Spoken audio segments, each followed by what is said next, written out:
Praise the Lord. खुदावंद यीशु मसीह यशवा हमशिया के नाम से फिर एक बार हम आप सबों को इस YouTube चैनल के अंदर स्वागत करते हैं। और बुधवार के बाइबल स्टडी के लिए आज मैं आपके सामने उपस्थित हूँ।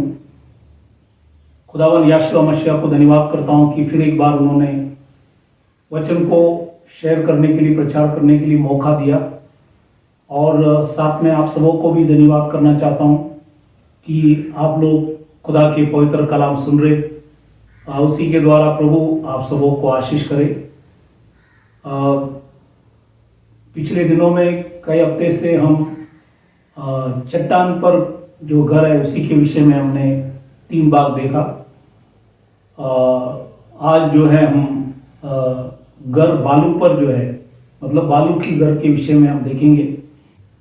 तो 2 ही घर है, एक है चट्टान की घर या बालू की घर या मिट्टी के घर या इसे रेती का भी घर कह सकता है। तो ये 2 घर है, तीसरा घर तो नहीं है। तो ये संदेश सुनने के बाद आप निर्णय ले सकता है कि किस घर में रहना है, और इसी के द्वारा प्रभु आपको खुदा के पवित्र कलाम के विषय में समझ दे। तो आज की जो विषय है इसमें हम लोग 6 छोटा विषय भी है, उसी को हम देखेंगे। पहला विषय है बातें सुनता है और उन पर नहीं चलता, यह है पहला छोटा विषय। दूसरा है निर्बुद्धि मनुष्य। तीसरा है घर बालू पर। चौथा विषय में 3 चीजें, मेह बरसा, बाढ़ें आई और आंधियां चली। उसके बाद 5वां जो है दूसरा दृष्टांत गौ और जंगली गौ के विषय में, जो मत्ताई के सुवर्तमान 13वां अध्याय में है। और 6वां जो विषय होगा वो और उस घर से टकराई और वह गिरकर सत्यानाश हो गया, इसी को हम देखेंगे। तो एक छोटा सा 6 विषय है, आज इसी को हम खुदा के पवित्र कलाम से देखेंगे। इस घर जो बालू पर है उसी के विषय में हम देखेंगे। तो वचन में जाने से पहले हम दुआ करें ताकि खुदा हमें वचन की समझ दे, ताकि सारा आदर सम्मान खुदावंद यीशु मसीह को मिले। तो आइए सभी लोग अपने आप को बंद करेंगे, सिरों को झुकाएं, प्रार्थना करें। Hallelujah hallelujah. खुदावंद यीशु मसीह राजाओं का राजा, प्रभु का प्रभु, इस शाम के वक्त के लिए प्रभु धन्यवाद करते कि फिर एक बार प्रभु आपने हमें वक्त दिया, समय दिया आपके वचन लॉर्ड प्रचार करने के लिए, इसलिए खुदावंद तुझे धन्यवाद देते। हम प्रार्थना करें तेरी आत्मा से हमें प्रकाशित कर, सुनने वाले सुनाने वाले दोनों के ऊपर दया कर, हमारी आत्मिक आंखों को खोल, हमें सिखा समझा, ताकि हम सीख कर समझ कर तुझे आदर सम्मान करें और तेरे करीब आए। और जो आपके दृष्टि में योग्य करने के लिए खुदावंद तू हमें सिखा समझा, हमारे ऊपर दया कर, सबों को आशीष कर, सभी के ऊपर दया कर। आपने हमारी विनंती प्रार्थना सुना, धन्यवाद कर कर। छोटी सी विनंती खुदावंद यीशुआ मसीह के नाम से मांगता हूं, सुन कबूल कर, आमीन। तो आज का जो विषय है घर बालू पर, इंग्लिश में सैंड हाउस, घर बालू पर। ये जो वचन है मत्ताई के सुवर्तमान 7वां अध्याय 26 और 27, मैथ्यू चैप्टर 7 26-27। तो इस विषय में हम खुदा के पवित्र कलाम से कई बातों को हम देखेंगे। मत्ताई के सुवर्तमान 7वां अध्याय 26 और 27 में लिखता है, परंतु जो कोई मेरी ये बातें सुनता है और उन पर नहीं चलता, वह उस निर्बुद्धि मनुष्य के समान ठहरेगा जिसने अपना घर बालू पर बनाया। और मेह बरसा और बाढ़ आई और आंधियां चली और उस घर से टकराई और वह गिरकर सत्यानाश हो गया। यह है खुदावंद यीशु मसीह ने स्वयं इस वचन को प्रचार किए थे। तो इसी के विषय में आज हम कई बातों को देखेंगे। तो पहला जो विषय है, बातें सुनता है और उन पर नहीं चलता, इसी के विषय में हम लोग कई वचनों को देखेंगे कि पवित्र कलाम के अंदर क्या लिखा है। जैसे हम एजिकियल की किताब 33वां अध्याय 31 और 32 वचन, इज़िकियल चैप्टर 33, 31 और 32। यहाँ पे खुदा की पवित्र कलाम ये लिखता है, वे प्रजा के समान तेरे पास आते और मेरी प्रजा बनकर तेरे सामने बैठकर तेरे वचन सुनते हैं, परंतु वे उन पर चलते नहीं। मुंह से तो वे बहुत प्रेम दिखाते हैं, परंतु उनका मन लालच ही में लगा रहता है। तू उनकी दृष्टि में प्रेम के मधुर गीत गाने वाला और अच्छा बजाने वाला सा तेरा है, क्योंकि वे तेरे वचन सुनते तो है परंतु उन पर चलते नहीं। तो ये पुराने नियम के अंदर इजरायली लोग भी यही करते थे, जो आज मत्ती के शुभवर्तमान में जो हमने वचन पढ़ा कि इजरायली लोग वैसे करते हैं और नया नियम के अंदर भी लोग करते हैं, और आज मंडली के अंदर भी वही चीज हम देखते हैं कि लोग बातें तो सुनता है, सुनने में सभी को अच्छा लगता है, लेकिन चलते नहीं, उस पर नहीं चलते। तो इसलिए याकूब की किताब 4 अध्याय 17 वचन लिखता है, जेम्स चैप्टर 4:17, इसलिए जो कोई भलाई करना जानता है और नहीं करता उसके लिए यह पाप है। तो आज हमें जानता है कि भलाई है, सुनना है और हमें उस पर चलना है, लेकिन हम अगर नहीं करेंगे तो बाइबल के अंदर लिखा है तो उनके लिए क्या है, ये पाप है। तो इसलिए बाइबल के अंदर लिखा है कि हमें सुनना भी है और वैसे हमें चलना भी चाहिए, ताकि सारा आशीष हमें मिल सके। इजरायली लोग कई बार बातें सुनते तो है लेकिन उस पर नहीं चलते। इसलिए बहुत मुख्य चीज है, क्योंकि खुदा ने लिखा है कि अगर बातें सुनता है और उन पर नहीं चलता तो एक निर्बुद्धि मनुष्य के समान है करके लिखा है। तो हम दूसरा विषय में जाएंगे, निर्बुद्धि मनुष्य के विषय में हम देखेंगे। हर चीज वचन से हमें ढूंढना है, क्योंकि हर चीज का अर्थ जो है वचन में है। तो इसलिए निर्बुद्धि के विषय में कई वचनों को हम देखेंगे, जैसे सुलेमान राजा नीति वचन उसके 28वां अध्याय 26 वचन में लिखता है, प्रोवर्ब्स चैप्टर 28 वर्स 26, वहां पे लिखा है, जो अपने ऊपर भरोसा रखता है वह मूर्ख है। तो जो भी अपने ऊपर भरोसा रखता है, वचन में लिखा है, वो मूर्ख है। इज़िकियल की किताब 13वां अध्याय 1 से 3 वचन जब हम लोग पढ़ते हैं, वहां पे लिखा है, यहोवा का यह वचन मेरे पास पहुंचा, ये मनुष्य के संतान, इज़राइल के जो भविष्यवक्ता अपने ही मन से भविष्यवाणी करते हैं, उनके विरुद्ध भविष्यवाणी करके तू कह, यहोवा का वचन सुनो, प्रभु यहोवा यूं कहता है उन मूल भविष्यवक्ताओं पर जो अपने ही आत्मा के पीछे भटक जाते हैं और कुछ दर्शन नहीं पाए। तो यहाँ पे बाइबल के अंदर लिखा है, जो अपने ऊपर भरोसा रखता है, वचन में लिखा है कि वो मूर्ख है। इसलिए ये जो मूर्ख भविष्यवक्ताओं जो भी भविष्यवाणी करते थे, बाइबल के अंदर लिखा है कि वो अपनी मन से और अपनी आत्मा से कहता था, परमेश्वर की आत्मा से नहीं। इसलिए ये सब निर्बुद्धि मनुष्य है। इसलिए नीति वचन में सुलेमान राजा और भी लिखा है, नीति वचन 14वां अध्याय उसका 7वां वचन, प्रोवर्ब्स चैप्टर 14:7, मूर्ख से अलग हो जाओ, तू उससे ज्ञान की बातें न पाए।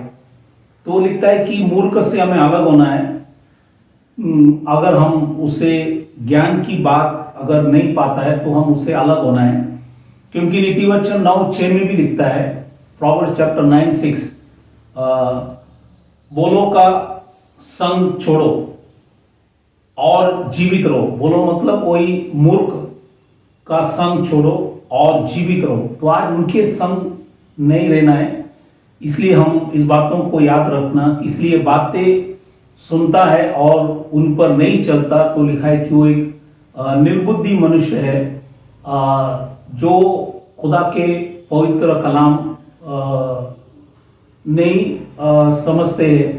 मतलब सुनते तो है लेकिन वैसे चलते नहीं, इसलिए वो निर्बुद्धि मनुष्य है। और उन्होंने क्या किया, लिखा है कि वो व्यक्ति ने घर जो है बालू पर बनाया। तो तीसरा जो विषय है, घर बालू पर। तो ये घर का अर्थ क्या है, बालू का अर्थ क्या है? तो बालू या रेती या मिट्टी जो भी है, इसका अर्थ वचन से हमें देखना है, इसलिए हम कई वचनों को देखेंगे। तो पहली तिमोथियों की किताब, तिमोथियोस उसके 3 अध्याय 15 वचन में घर का जो अर्थ है हम वहां पे हम देखेंगे। तो वहां पे लिखा है कि यदि मेरे आने में देर हो तो तू जान ले कि परमेश्वर के घराने में जो जीवते परमेश्वर की कलीसिया है और जो सत्य का खंबा और नींव है, कैसे बर्ताव करना चाहिए। तो वचन में लिखा है कि परमेश्वर के घराने, वो है बाइबल के अंदर लिखा है परमेश्वर की कलीसिया। तो ये जो घर है परमेश्वर की कलीसिया है, लेकिन ये कलीसिया बाइबल के अंदर लिखा है बालू पर है। तो बालू का अर्थ क्या है? तो पहले शमूएल 13वां अध्याय 5वां वचन, 1 शमूएल चैप्टर 13 वर्स 5, वहां पे लिखा है और समुद्र के तीर की बालू के किंकों के समान बहुत से लोग इकट्ठे हुए। तो ये बालू का अर्थ है बहुत से लोग, इंग्लिश में मल्टीट्यूड। तो बालू हमें खुदा के पवित्र कलाम में यह दर्शाता है कि भीड़ या बहुत से लोगों को दर्शाता है। इसलिए ये जो घर है बालू पर, मतलब जो कलीसिया बाइबल के अंदर लिखा है भीड़ के द्वारा किया गया कलीसिया है। तो एक कलीसिया है चट्टान पर, जो लिखा है कि मसीह के वचन के आधार पर है। दूसरा है बालू पर, मतलब भीड़ के ऊपर कलीसिया लोग खड़े करते हैं। इसलिए आज तमाम चर्चेस आप देखेंगे वहां पे भीड़ है, लेकिन बेड बहुत कम है, या उस जगह के अंदर सही बेड आपको दिखने में नहीं आएंगे, क्योंकि वो खुदा के पवित्र कलाम तो सुनते हैं पर नहीं चलते, उस पर नहीं चलता है। इसलिए इस बातों को ध्यान से समझना जरूरी है। कुछ वचन और भी हम देखेंगे, जैसे दूसरी शमूएल 3 अध्याय 1 वचन, 2 शमूएल चैप्टर 3 वर्स 1, यहां पे लिखा है कि सौल के घराने और दाऊद के घराने के मध्य बहुत दिन तक लड़ाई होती रही, परंतु दाऊद प्रबल होता गया और सौल का घराना निर्बल पड़ता गया।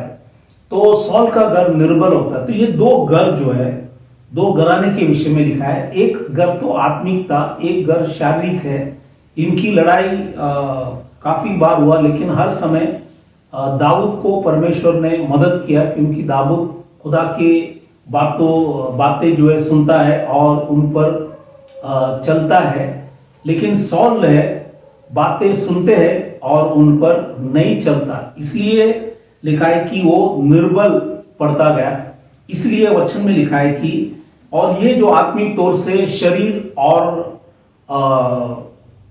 आत्मा की जो लड़ाई है, आत्मिक तौर से इसी को भी हमें याद दिला रहा है। इसलिए और भी कई वचन हम देखेंगे।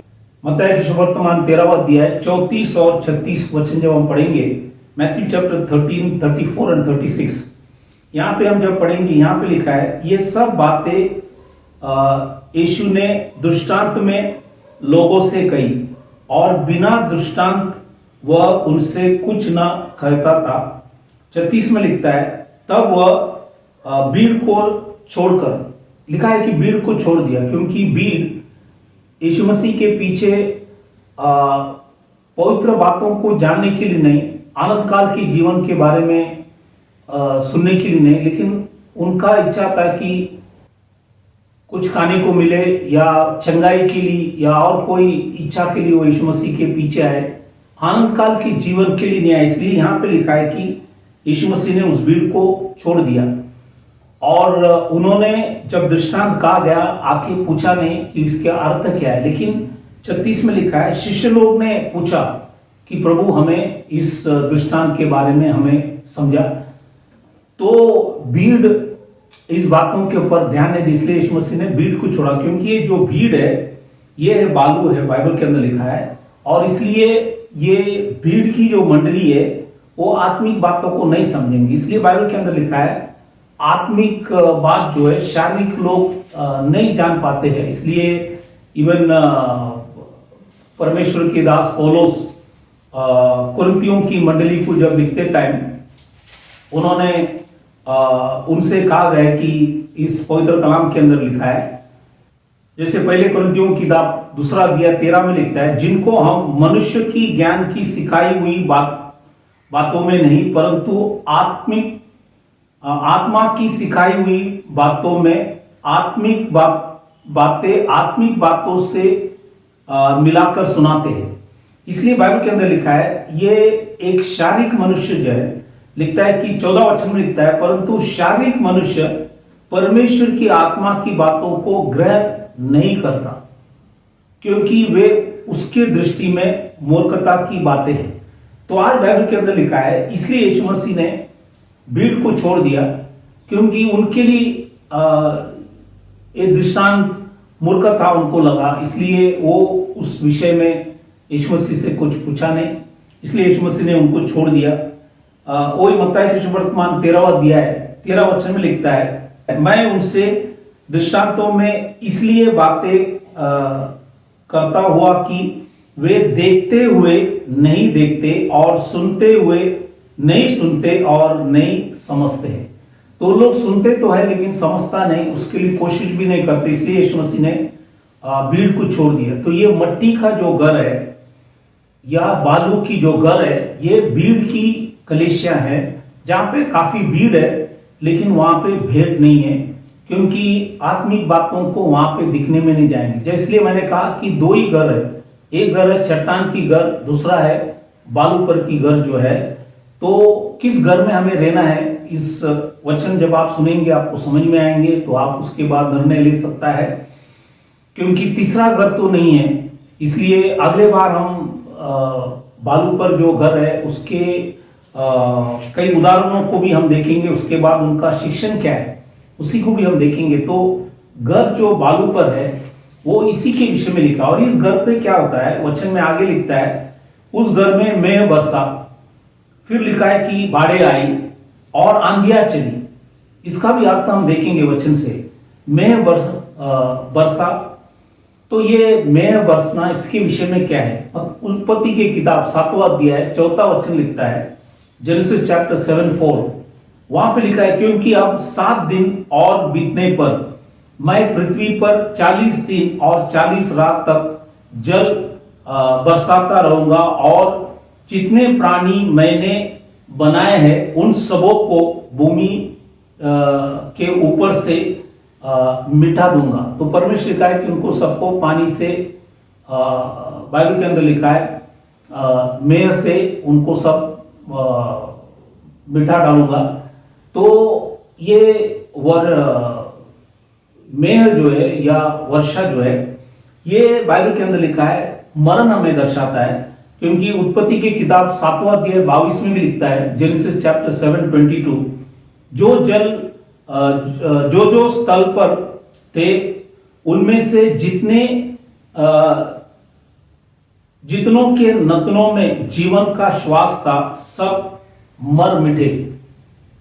तो जिनके नाक के अंदर श्वास था सब मर मिटे। ये बाइबल के अंदर लिखा है, मेह बरसने से सभी लोग वहां पे नष्ट हो गया। तो आज ये जो बाइबल के अंदर लिखा है, ये जो घर बालू पर जो घर है, घर जो बालू पर है, वो घर के ऊपर जब मेह बरसा तो वो घर गिरता है। मतलब आत्मिक तौर से परमेश्वर कलीसिया के विषय में लिखा है, वो कलीसिया गिरेंगे। बाइबल के अंदर लिखा है मेह जब बरसा है, मतलब उस कलीसिया में मरण होगा, पुनरुद्धान उन सबों को नहीं मिलेंगे, क्योंकि उन्होंने खुदा के बातों को सुना तो है लेकिन उन पर नहीं चलता है। तो इसीलिए खुदा ने इस बातों को लिखा है। और दूसरी बात यह है कि बाढ़ें आई, बारिश भी आए, बाढ़ें आए। बाढ़े का अर्थ क्या है उसी को भी हम वचन से देखेंगे। दूसरा शैमुएल 22वां अध्याय 5वां वचन, सेकंड शैमुएल 22:5 लिखता है, नास्तिकपन की धाराओं ने मुझको लिखता है कि घबरा दिया था। तो ये नास्तिकपन मतलब जो बाइबल के अंदर लिखा है अनगॉडली पीपल, अविश्वासी लोग हैं। और ये हमें जो है बाड़े दर्शाता है। और इसलिए दूसरे पत्रोस इसका दूसरा अध्याय 5वां वचन, सेकंड पीटर चैप्टर 2 वर्स 5 लिखा है कि और प्राचीन युग के संसार को भी न छोड़ा वरन भक्तिहीन संसार, ये सभी लोग भक्तिहीन संसार थे, पर महाजल प्रलय भेजा पर धर्म के प्रचारक नूह समेत 8 व्यक्तियों को बचा लिया। तो बाइबल के अंदर लिखा है नूह बच गए, लेकिन वहां पे जितने भी भक्तिहीन लोग थे जो नूह के वचन को सुना, लेकिन बाइबल के अंदर लिखा है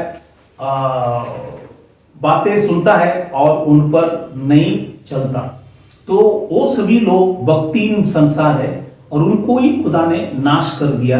तो इसलिए भाड़े आई मतलब बाइबल के अंदर लिखा है भक्तिहीन लोग, या बाइबल के अंदर लिखा है नास्तिकपन जो लोग हैं उनके विषय में लिखा गया। तो ये भाड़ के समान है और ये भक्तिहीन लोग हैं। और ये भी जो भालू पर जो घर है उसी में जो भीड़ रहता है वो सब ज्यादा भी भक्तिहीन लोग हैं, इसलिए वो सच्चाई को नहीं जानेंगे, सत्य वचन को आदर सम्मान नहीं करेंगे। इसलिए ये वचन यहाँ पे लिखा गया है। तो जो बाइबल के अंदर लिखा है जो घर भालू पर है उसके ऊपर जब मैं वर्षा वो गिरेंगे, बाढ़े आए तो वो भी चले जाएंगे, मतलब क्योंकि वहां पे ज्यादा भक्तिहीन लोग हैं। और तीसरा चीज है आंधी भी चली। आंधी क्या दर्शाता है? एफिसियों की किताब 4 अध्याय 14 वचन में लिखा है, और उपदेश के हरेक झोंके से उछले और इधर उधर घुमाए जाते हैं। तो विश्व में आज भी हम देखेंगे उपदेश के हरेक झोंके से, मतलब बहुत से हवाएं हैं, बहुत से अलग अलग शिक्षण की हवाएं हैं। आज हर चर्च में आप जाएंगे तो आपको अलग अलग उपदेश आपको वहां पे दिखेंगे। तो ये भी ये इसी के कारण क्या होता है, ये बाइबल के अंदर लिखा है बालू पर जो घर है या घर जो बालू पर है वो गिरते हैं इस 3 चीज के द्वारा। मेह जब बरसा तब वो गिरता है, बाढ़े आई तब गिरता है, और आंधी चली तभी वो घर गिरता है। क्योंकि तो बाइबल के अंदर लिखा है कि ये जो मंडली है, ये जो घर है, ये जो कलीसियां हैं, ये खुदा के वचन के आधार पर नहीं, इसलिए इस घर के ऊपर मेघ बरसता है और बाढ़े आता है और आंधियां चलती है। गलत शिक्षण इसमें है, भक्तिहीन लोग हैं और वहां पे मरण है। वो जो मरेंगे जो लोग हैं वो उठेंगे नहीं, क्योंकि इन्होंने खुदा के जो पवित्र वचन को सुना तो है लेकिन उन पर नहीं चला। इसी के वजह से 5वां जो छोटा विषय है मत्ती की सुवर्तमान 13वां अध्याय 24 से 30 वचन, मैथ्यू चैप्टर 13 24 to 30। यहाँ पे दूसरा दृष्टांत खुदा यीशु मसीह ने कहा गया, क्योंकि उस 13वां अध्याय के अंदर 8 दृष्टांत है, उसमें दूसरा जो दृष्टांत है वो गौ और जंगली गौ के विषय में है। और यहाँ पे कई वचन हम जब पढ़ेंगे बाइबल के अंदर लिखा है, क्योंकि ये जो जंगली गौ है ये शैतान ने भोया हुआ, और जब निकालने के लिए कोशिश किए तो कहा कि नहीं निकालना, दोनों भी बढ़ने दो कटनी तक। इसलिए मत्ती की सुवर्तमान 13वां अध्याय 40 में लिखा है, मैथ्यू 13:40, अंत जैसे जंगली दाने बटोरे जाते और जलाया जाते हैं वैसे ही जगत के अंत में होगा। तो ये जगत की अंत में वैसी होगा। फिर बाइबल में लिखा है 41 में लिखता है, मनुष्य का पुत्र अपने, अभी हिंदी में लिखा है स्वर्गदूत, वो स्वर्गदूत नहीं है, दूत है, और वो यूनानी भाषा के अंदर उसका अर्थ जो है वो है परमेश्वर के दासों के विषय में लिखा है। सेवक लोग, दास लोग। तो इसलिए लिखा है कि धरती के जो दूत है को भेजेगा और वे उनके राज्य में से सब ठोकर के कारणों को और कुकर्म करने वालों को इकट्ठा करेगी। तो ये सब जो भी कुकर्म मतलब खुदा के वचन को मानते नहीं है, आदर नहीं करते, उन सबों को परमेश्वर अपने दासों को भेजकर इन सबों को इकट्ठा करेंगे। फिर बाइबल में 42 वर्ष जब पढ़ेंगे वहां पे लिखा है और उन्हें आग के कुंड में डालेंगे जहां रोना और दांत पीसना होगा। तो जिन लोगों ने खुदा के पवित्र कलाम जैसा लिखा गया उसको आदर नहीं किए, जैसे हमने शुरुआत में पढ़ा कि बातें सुनता है और उन पर नहीं चलता, तो वो निर्बुद्धि मनुष्य के समान है। और उन्होंने बाइबल के अंदर लिखा है घर बालू पर बनाया, भीड़ के ऊपर बनाए, मंडली को भीड़ों से खड़ा किया। इसलिए बहुत से लोग आज भीड़ जमाने के लिए कोशिश करता है, खुदा भीड़ को ढूंढ रहा है, भीड़ को नहीं। इसलिए यहाँ पे ये जो वचन हमने पढ़ा, ये दृष्टांत के अंदर भी यहाँ पे जंगली गौ जो है ये बाइबल के अंदर लिखा है, बालू के जो घर है उसी के विषय में ही है कि जंगली गौ गौ के समान दिखता है लेकिन वो गौ नहीं है, क्योंकि बाइबल के अंदर लिखा है उन्होंने वचन को जैसा लिखा गया उस वचन के आधार पर नहीं चलते हैं। इसलिए और भी कई बातों को वचन में लिखा है, जैसे पहली कोरिन्थियों की किताब 3:12 में लिखता है, यदि कोई इस नींव पर काट या घास या फूस का रद्दा रखे, तो ये भी लोग है। बाइबल के अंदर लिखा है काट भी लोग है, घास भी लोग है, फूस भी लोग है। जैसे ओबेदिया की किताब 1 अध्याय उसके 18 वचन जब पढ़ेंगे वहां पे एसाव के घर के विषय में लिखा है। वो लिखा है कि एसाव की घर जो है बाइबल के अंदर लिखा है फूस का है। तो ये मतलब ये सूखा झाड़ जो है उसी के विषय में लिखा है। इसलिए ये खुदावंद यीशु मसीह की नींव के ऊपर कोई व्यक्ति उसके ऊपर काट या घास या फूस का रद्दा रखे तो वो आग के अंदर, बाइबल के अंदर लिखा है, सब जल जाएंगे।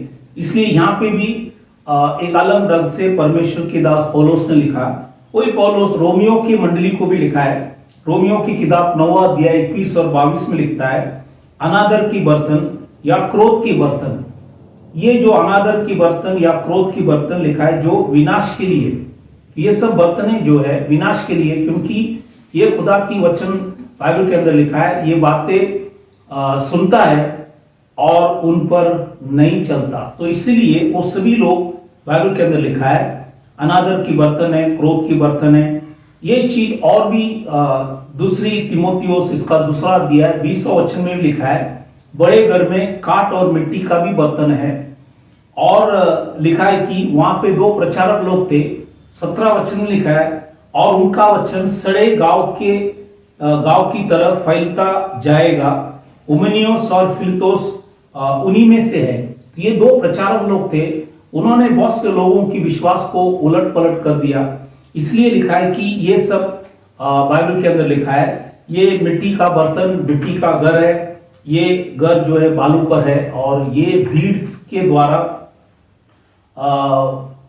सेवक लोग ने मंडली को खड़ा किया और वचन के आधार पर नहीं, जो वचन में नहीं है वो सारी चीजों को लोगों को सिखाते। इसलिए बाइबल के अंदर लिखा है कि इस बातों को हमें ख्याल करना है कि जैसे आइजिया नबी भी लिखा है कि लोगों की जो डर है वो मनुष्य की विधि सिखा सिखा कर डर पैदा किया है, खुदा की विधि ने। तो इसलिए इस बातों को जानना जरूरी है।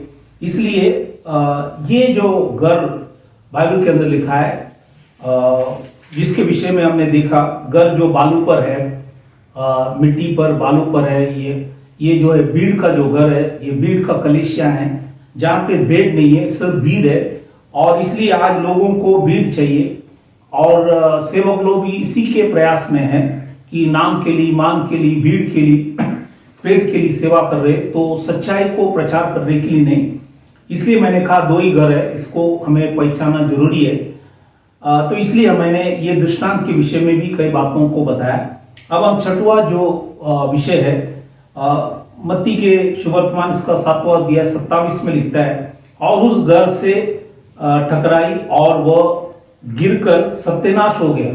तो जब बाइबल में लिखा है मैं वर्षा, बाढ़ें आई और आंधियां चली, तो क्या हो गया? वो घर बाइबल के अंदर लिखा है सत्यानाश हो गया।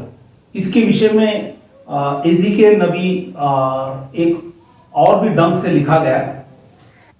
हिजकिय्याह की किताब 13वां अध्याय 10 और 11 वचन में लिखता है, और इसलिए कि जब कोई दीवार बनाता है, दीवार वचन के अंदर बाइबल के अंदर लिखा है उद्धार है। दीवार मतलब उद्धार।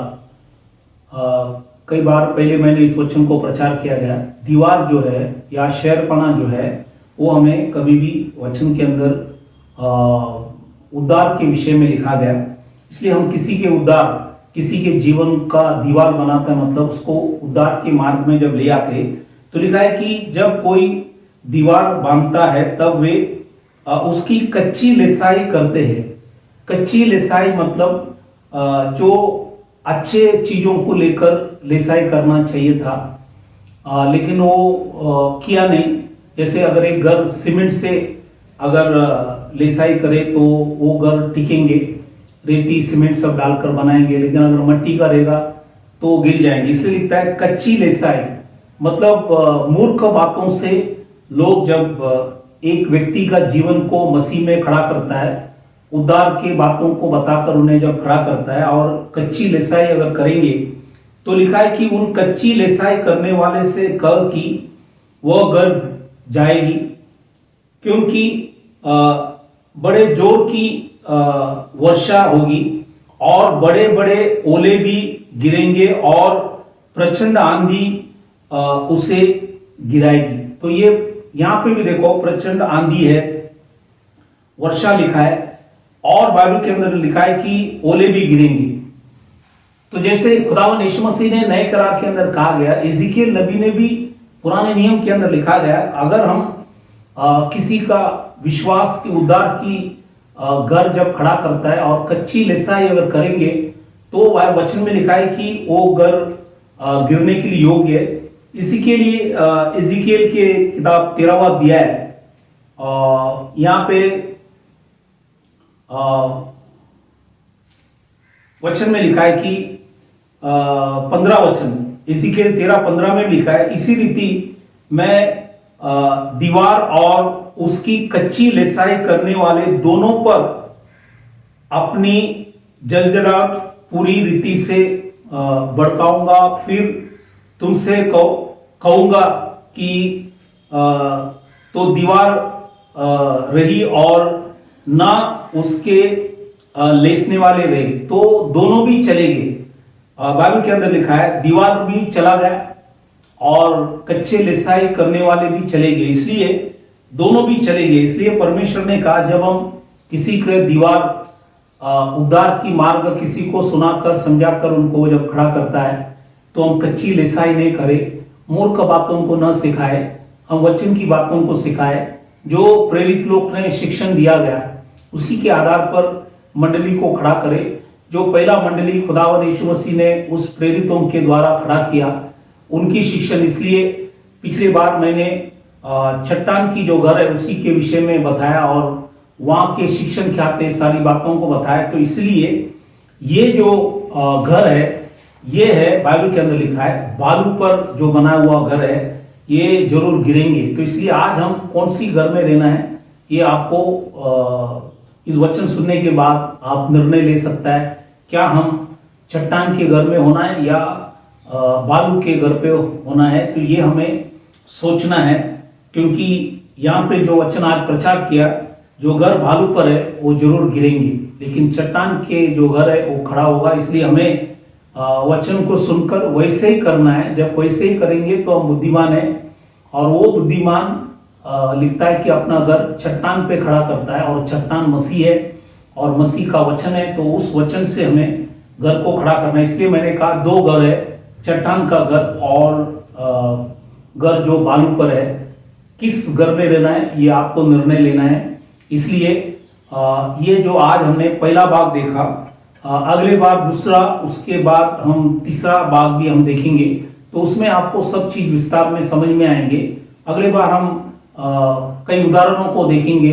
ये जो घर बालू पर है वो बालू के घर के विषय में कुछ उदाहरण देखेंगे, उसके बाद उनके शिक्षण के विषय में भी देखेंगे, ताकि इस बातों को आपको समझ में आएंगे। उसी के द्वारा प्रभु आपको समझ दे, बुद्धि दे, ताकि हम सही घर में रहे, सही कलीसिया में रहे, ताकि जब यीशु मसीह जो हमारा सिर है, वो कलीसिया जो उसका शरीर है, उसको उठाने के लिए जब आएंगे तो हम वहां पे रहेंगे। ये परमेश्वर की इच्छा है, इसलिए ये सारी बातों को इस किताब के अंदर लिखा गया, ताकि हम पढ़कर इस वचनों को हम समझकर खुदा के वचन को आदर सम्मान करेंगे।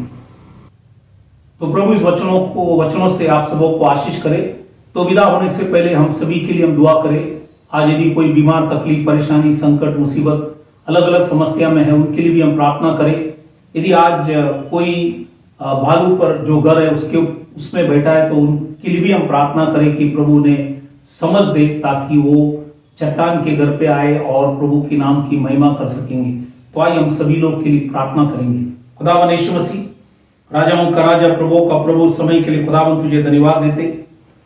आज के पवित्र कलाम के लिए खुदावन धन्यवाद करते। जो भी बातों को आपने हमें समझाया, इसलिए धन्यवाद करते। आज विशेष करके खुदावन इस दिया हुआ वचन के लिए हम धन्यवाद करते, और सुनने वाले सबों को आशीष कर। और जो भी आज बीमार, तकलीफ, परेशानी, संकट, मुसीबत, गलत शिक्षण में है या गलत मंडली के अंदर है, उन सभी के लिए हम प्रार्थना करें।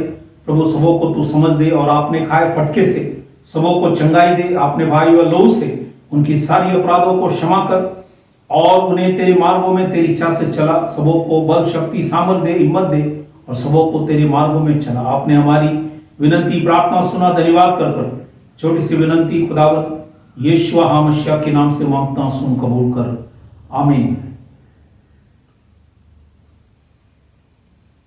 तो फिर एक बार मैं आप सबों को धन्यवाद करना चाहता हूं कि आप परमेश्वर के पवित्र कलाम सुन रहे। प्रभु आप सबों को आशीष करे, और इस वचन के द्वारा प्रभु को सारा आदर, सम्मान, महिमा मिले। और इस पवित्र कलाम को पढ़ते रहना, ताकि हम सच्चाई को जाने और उसके दृष्टि में योग्य जो है वही हम करें।